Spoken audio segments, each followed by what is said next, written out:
Hello friends, welcome to my YouTube channel RB coaching classes. जैसा कि पिछले lecture में हम लोगों ने जो है 1A का कुछ क्वेश्चन हल किए थे और हमने उसमें क्वेश्चन नंबर 14वें तक जो है उसका सलूशन किया था। 15वां क्वेश्चन आपके लिए छोड़ा गया था। आप अगर लगाए होंगे तो अच्छी बात है, अगर नहीं आप सॉल्व कर पाए हैं तो उसको आप कमेंट बॉक्स में लिख कर दीजिए, उसका वीडियो आपको प्रोवाइड किया जाएगा। तो चलिए आज हम जो है अपने नए एक्सरसाइज के बारे में बात करेंगे। जैसा कि यहाँ पर एक्सरसाइज नंबर 1B लिखा गया है। 1B का क्वेश्चन नंबर 1 के बारे में हम लोग बात करेंगे। तो चलिए इसका सलूशन हम लोग करते हैं। निम्नलिखित संख्याओं को अभाज्य गुणनखंडों के गुणनफल के रूप में व्यक्त कीजिए। तो यहाँ पर जो सवाल दिया गया है ये देखिए, आपके 5 पॉइंट में दिए गए हैं। ये 5 पॉइंट दिए गए हैं। इन हमें क्या करना है, हमें इनका अभाज्य गुणनखंड करना है। तो गुणनखंड करना भाई आपको छोटी कक्षाओं में बताया गया है। तो सबसे पहले यहाँ पर जो है एक यहाँ पर शब्द आया है अभाज्य। तो चलिए इसके बारे में थोड़ा सा बात कर लेते हैं। तो भाज्य और अभाज्य दो प्रकार की संख्याएं होती हैं, भाज्य और अभाज्य। भाज्य और अभाज्य। तो भाज्य क्या होता है, पहले अभाज्य के बारे में बात कर लेते हैं। तो अभाज्य संख्या क्या होती है, कोई भी संख्या एक या स्वयं से विभाजित हो। यदि कोई संख्या एक या स्वयं से विभाजित होती है तो वह संख्या अभाज्य संख्या कहलाती है। जैसे दो क्या है, एक अभाज्य संख्या है, क्योंकि 2 1 से भी कट जाएगा, 1 से भी अगर भाग देंगे तो 1 2 या 2, और अगर हम 2 से भी भाग दे देंगे तो 2 1 का 2। ये देख लीजिए, इसका मतलब है कि 2 जो है 1 से भी विभाज्य है और 2 से भी विभाज्य है। इसका मतलब है कि ये केवल 2 ही नंबर से कट रहा है। एक आपका जो है 1 है और दूसरा है 2। तो चलिए ये इस तरीके के जो नंबर होते हैं उन्हें हम अभाज्य संख्याएं कहते हैं। फिर से सुन लेते हैं कि वह संख्या जो एक या स्वयं से विभाजित होती है तो उसे हम क्या कहते हैं, अभाज्य संख्या कहते हैं। तो यहाँ पर अभाज्य। तो और आप याद भी रखिए कि सबसे छोटी अभाज्य संख्या क्या होगी, 2 होगी। तो सबसे छोटी अभाज्य संख्या 2 है। अब देखिए भाज्य संख्या क्या होती है। तो भाज्य संख्या का मतलब है कि जो स्वयं से कटे, एक से भी कटे और किसी अन्य संख्याओं से भी कटे।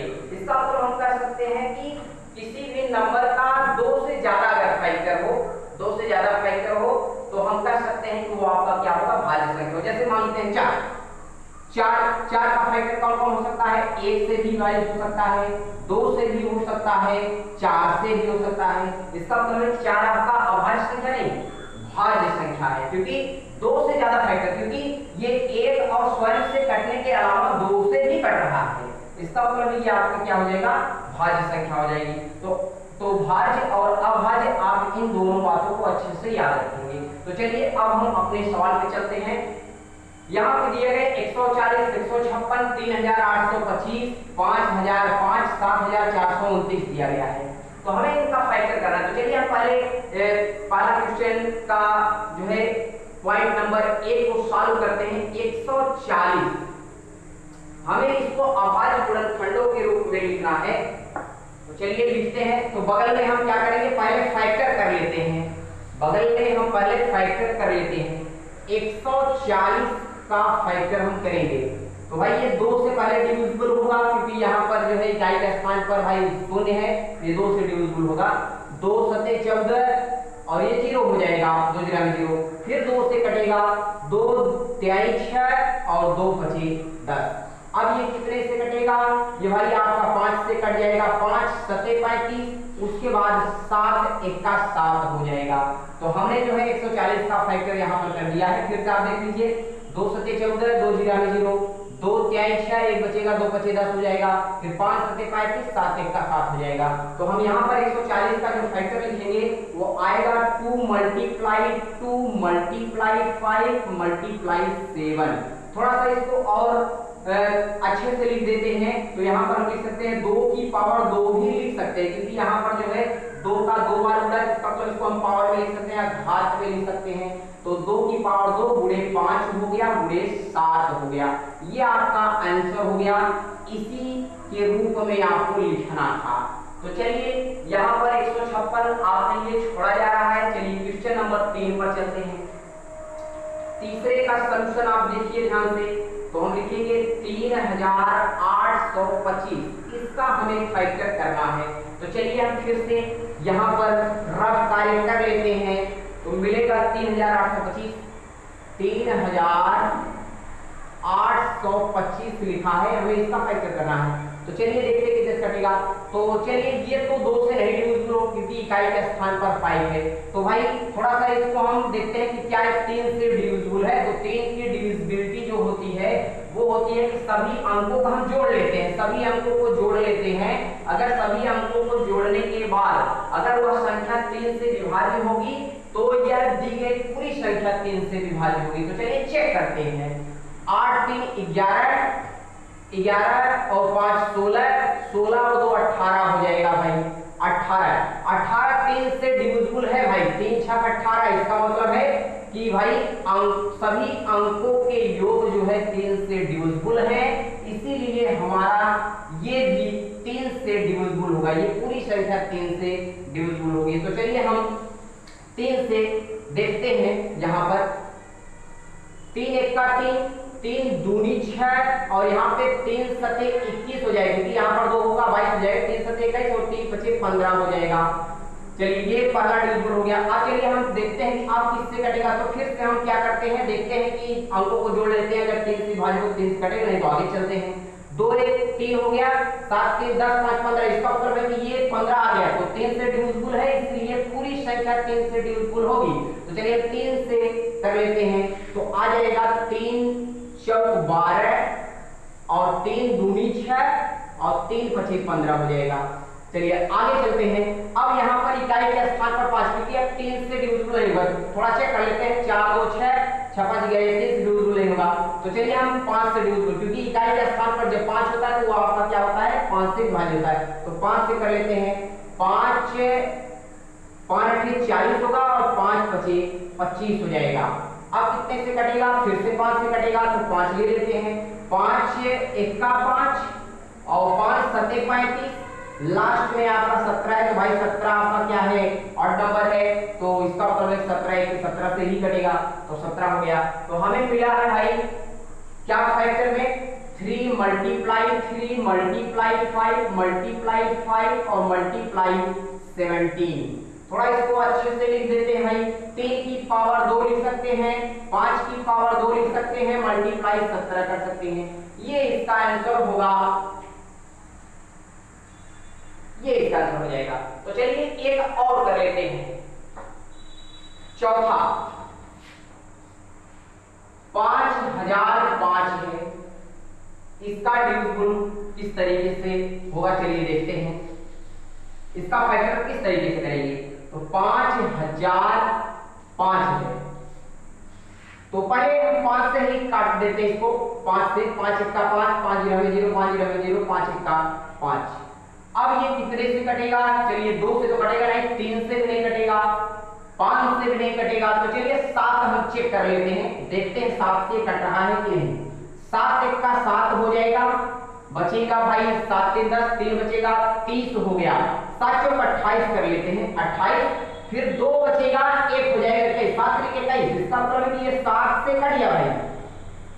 चलिए आगे चलते हैं। अब ये कितने से कटेगा, ये 11 से कट जाएगा, 11 3 11 11 3 33 और ये आपका हो जाएगा 13, लास्ट में 13 1 13। तो चलिए हमें मिला है इसका फैक्टर 5 मल्टीप्लाई 7 मल्टीप्लाई 11 और मल्टीप्लाई 13। तो इसका आंसर ये हो जाएगा। तो आप लोगों ने देखा कि हम किस तरीके से फैक्टर के रूप में, मतलब अभाज्य गुणनखंडों के रूप में हम इस तरीके से इसको लिख सकते हैं। तो चलिए आप एक बार इसको नोट कर लीजिए। चलिए अब हम लोग अपने क्वेश्चन नंबर 2 पे आते हैं। उसमें एक फैक्टर हमने छोड़ दिया था लास्ट वाला, वो आप करिएगा। अगर नहीं आता है तो उसको कमेंट बॉक्स में आप जो है पूछिएगा। तो चलिए क्वेश्चन नंबर 2 हमारा है, पूर्णांकों के निम्नलिखित युग्मों के HCF और LCM ज्ञात कीजिए तथा इसकी जांच कीजिए कि 2 संख्याओं का गुणनफल, मतलब यहाँ से आपको ध्यान से देखना है, दो संख्याओं का गुणनफल बराबर होता है HCF मल्टीप्लाई LCM। कहने का मतलब है कि अगर हमारे पास दो संख्याएं दी रहे हैं, उनका हमें क्या करना है, सबसे पहले HCF और LCM निकालना है। उसके बाद हमें लास्ट में ये चेक करना है कि दोनों संख्याओं का जो गुणनफल होगा वह उनके HCF और LCM के गुणनफल के बराबर आता है। ये चीज हमें शो करके लास्ट में दिखाना है। तो चलिए सबसे पहले हम इन दोनों के बारे में बात कर लेते हैं, HCF और LCM के बारे में। HCF क्या होता है? HCF का मतलब होता है हाईएस्ट कॉमन फैक्टर, मतलब महत्तम समापवर्तक, महत्तम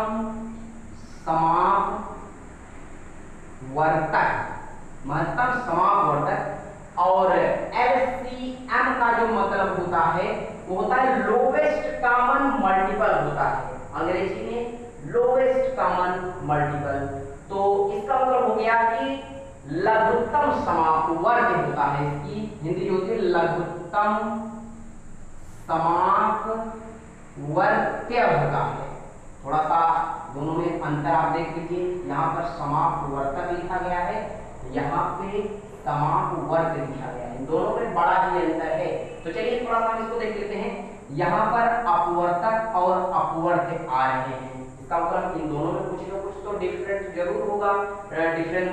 तो चलिए हम देखते हैं कि आखिर इन दोनों में क्या डिफरेंस है। तो अपवर्तक क्या होता है? अपवर्तक अंग्रेजी में कहते हैं केवल फैक्टर, और अपवर्त्य क्या होता है? अपवर्त्य, अपवर्त्य इसको कहते हैं मल्टीपल। इन दोनों के बारे में जानना अति आवश्यक है, इसीलिए हम इन दोनों बातों को यहाँ पर क्लियर कर लेते हैं। तो अपवर्त्य क्या होता है? अपवर्त्य का मतलब फैक्टर। तो अपवर्त्य किसे कहते हैं, इसका डेफिनेशन क्या होगा? तो हम कह सकते हैं कि ये हमें कोई संख्या दी गई हो, उसका अपवर्त्य क्या हो सकता है? तो हम कह सकते हैं कि भाई कोई संख्या, कोई दी गई संख्या जिन संख्याओं से विभाजित हो जाए, उन सभी संख्याओं को दी गई संख्या का अपवर्त्य कहते हैं। जैसे मान लीजिए हमारे पास 6 दिया है, 6 का अपवर्त्य क्या हो सकता है? क्या क्या हो सकता है?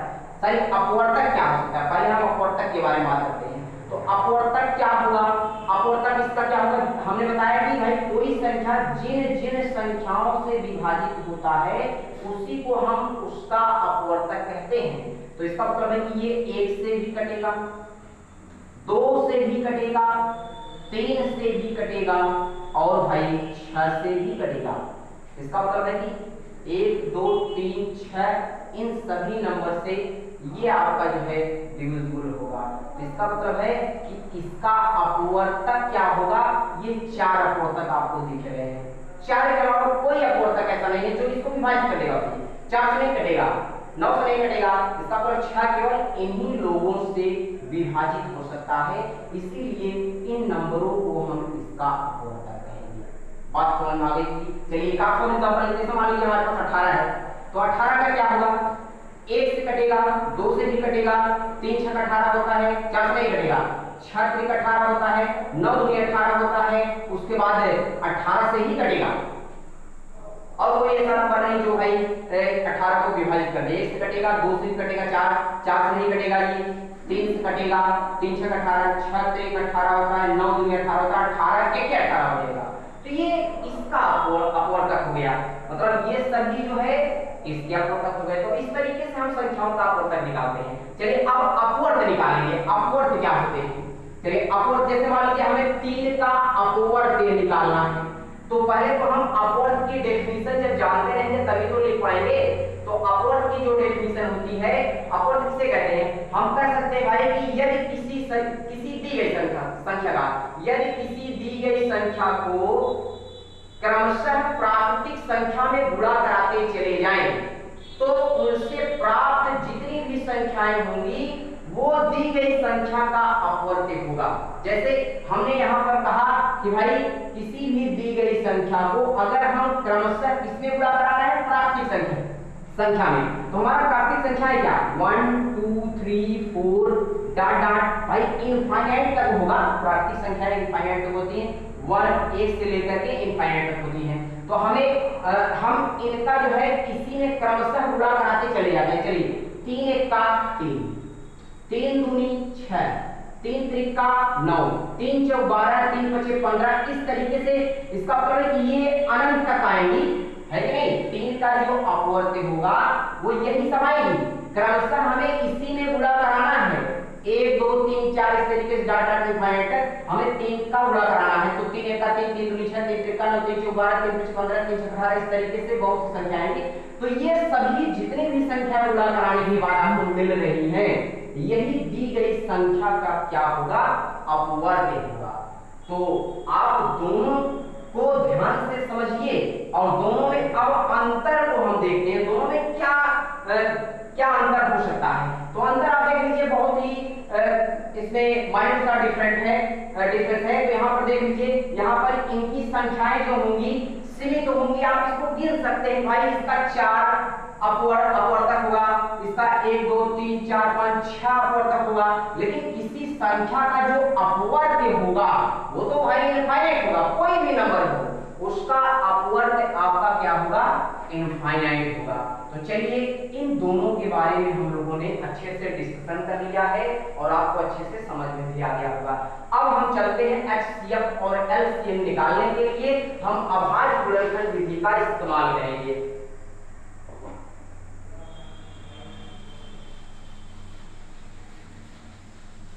तो चलिए हम अभाज्य गुणनखंड विधि से इसका फैक्टर करेंगे। तो चलिए हमारे पास 26 है, तो 26 का हम पहले क्वेश्चन नंबर 1 को सॉल्व कर रहे हैं, तो 1 लिख लेते हैं यहाँ पर। तो 26 दिया है और 91 दिया है। तो पहले हम क्या करेंगे, इन सबका गुणनखंड करेंगे। लस और मस निकालने के लिए HCF और LCM निकालने के हम दोनों का क्या करेंगे, गुणनखंड करेंगे। तो यहाँ पर आपका मिलेगा 2 और गुणे 13 गुणे 26, इसका तो 2 गुणे 13 आ रहा है। ये कितना होगा, 2 से नहीं कटेगा तो आपका आ जाएगा 13 गुणे 7 गुणे कर देते, 7 13 से 91, तो यह आपका 7 गुणे 13 आ जाएगा। तो इसका मतलब है कि इन दोनों का हमने जो है फैक्टर कर लिया। अब हमें क्या करना है, इनका LCM और HCF निकालना है। तो चलिए ध्यान से समझते हैं कि HCF कैसे निकालेंगे और LCM कैसे निकालेंगे। तो HCF कैसे निकलेगा, तो यहाँ पे लिखेंगे HCF। किसका निकाल रहे हैं CF, 26 और 91 का निकाल रहे हैं। तो हमें क्या मिलेगा, तो इसमें देखना है कि कौन कॉमन फैक्टर है। दोनों में जो कॉमन फैक्टर होगा वही उसका HCF होगा। इसका मतलब है कि जो दोनों में मैच करेगा, हमें यही खोजना है। मास्टर के लिए या HCF के लिए हमें यही बात याद रखनी है कि जो दोनों संख्याओं में होगा वही केवल हमें लिखना है। जैसे देख लीजिए, इसमें 2 है, इसमें तो 2 है नहीं, इसका मतलब ये नहीं होता। इसमें 13 है, इसमें भी 13, इसका मतलब है कि यही इसका क्या है, कॉमन फैक्टर है, कॉमन उभयनिष्ठ गुणनखंड है। तो यही इसका क्या होगा, HCF होगा। तो हम यहाँ पे लिख देंगे 13। ये आपका पहला आंसर हो गया। चलिए आगे चलते हैं, अभी हमें LCM भी निकालना। तो चलिए अब लिखेंगे LCM, इसका निकालना है 26 और 91 का हमें क्या निकालना है, LCM निकालना है। तो LCM के लिए क्या करेंगे, तो LCM के लिए हमने आपको बताया कि जो मैच करेगा पहले उसी को लिख लेना है। पहले जो दोनों में है कॉमन फैक्टर उसको एक ही बार लिखना है, जान लीजिए एक ही बार आपको लिखना है। उसके बाद देखते हैं कि जो नंबर मैच नहीं कर रहा उनको भी हम गुणा के आगे जो है लिख लेंगे। जैसे 2 है, 2 किसी में नहीं है, इसका मतलब उसको भी लिख देंगे। 7 नहीं है तो 7 को भी लिख दिया जाएगा। तो ये हमारा हो गया क्या, LCM हो गया। इसका आप इसका जो है गुणा करा दीजिए, जो आएगा वही आंसर होगा। 13 गुना 26 होगा और मल्टीप्लाई 7 हो जाएगा। तो 7 6 42 के 2 और 4 हासिल, 7 दूनी 14 4 18, 182 हो जाएगा। यही इसका आंसर होगा, HCF 13 और LCM 182। अब इसके बाद ध्यान से देखिए, हमें एक चीज और करना है। यहाँ पर देखिए, दो संख्याओं का गुणनफल बराबर HCF और LCM, ये आपको क्या करना है, प्रूफ करके दिखाना है। तो चलिए हम आगे चलते हैं, थोड़ा सा इसको देख लेते हैं, क्योंकि यहाँ पे जांच करना है। तो यहाँ पर लिखेंगे जांच। तो चलिए जांच कर लेते हैं। तो हम लिखेंगे दो संख्याओं का गुणनफल, दो संख्याओं का गुणनफल, दो संख्याओं का गुणनफल बराबर होगा HCF मल्टीप्लाई LCM। चलिए हम करते हैं, दो संख्याओं का गुणनफल बराबर HCF गुणे LCM। तो दो संख्याएं हमारे पास क्या है, तो 26 है और 91 है, तो हम ऐसा कर लेते हैं 26 लिख देते हैं और 91 लिख देते हैं, दोनों का गुणनफल हो गया और बराबर का सिंबल लगा देते हैं। अच्छा HCF कितना है, HCF आपका 13 है तो 13 लिख लिया और इसके बाद जो है आपका ये कितना है 182, आपका LCM 182 आया है। तो चलिए अब हम क्या करें, दोनों का गुणा करा के देख लेते हैं क्या दोनों पक्ष बराबर आते हैं। तो चलिए गुणा कराते हैं, इसका इसमें गुणा कराना है तो हम यहाँ पे करा देते हैं 91 का 26 में गुणा करा देना है। तो चलिए 6 1 का 6 होगा और 6 9 54 हो जाएगा, ठीक है। और यहाँ पे देखिए 2 1 का 2 और 2 9 8 18 हो जाएगा, इसको यहाँ पे 8 होगा 1 तो ये 2 होगा, तो 6 हो गया, ये फिर से 6 हो गया, 8 5 13 के 3 1 हासिल और ये 2 23 66 आ रहा है। हम यहाँ पे लिख लेते हैं ये हमारा आ रहा है 23 66 और बराबर में आपको मिल जाएगा कितना, ये भी आपका 13 गुना 26 के 6 फिर 13 104 और आपका 2 आएगा 106 फिर 6 हो जाएगा 10 कैरी 13 13 13 10 23 हो जाएगा। तो देख लीजिए बड़ी ही आसानी से हमने गुणा करा दिया है। तो 23 66 इधर भी आ रहा है, 23 66 उधर भी आ रहा है। इसका मतलब है कि हमने इस सैटिस्फैक्शन में हमने ये दिखा दिया है कि दो संख्याओं का जो गुणनफल होता है वह उनके HCF और LCM के बराबर होता है। तो चलिए बच्चों आज हम लोगों ने सीखा कि किस तरीके से हम जो है LCM और HCF फैक्टराइजिंग मेथड से कैसे निकालते हैं और हम जो है इस तरीके से इन सवालों को आगे सॉल्व करेंगे। तो दो क्वेश्चन आपको दिया जा रहा है सॉल्व करने के लिए, आप सॉल्व करिएगा, नहीं आता है तो आप जो है कमेंट बॉक्स में उसको जो है कमेंट करिएगा तो आपको उसका सलूशन प्रोवाइड कराया जाएगा। चलिए thank you for watching my video, धन्यवाद।